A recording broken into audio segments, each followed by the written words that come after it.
వంకాయలు గోరుచిక్కుడుకాయలతో ఇలా ఒకసారి ట్రై చేసి చూడండి, చాలా టేస్టీగా ఉంటుంది.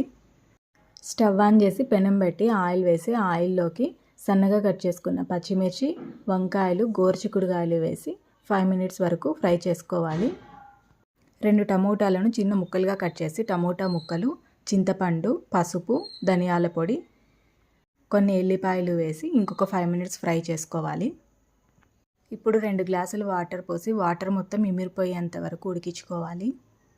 వాటర్ మొత్తం ఇమిరిపోయిన తర్వాత స్టవ్ ఆఫ్ చేసి కాయలు ఒక 50% స్మాష్ అయ్యేంత వరకు స్మాష్ చేసుకొని పక్కన పెట్టుకోవాలి.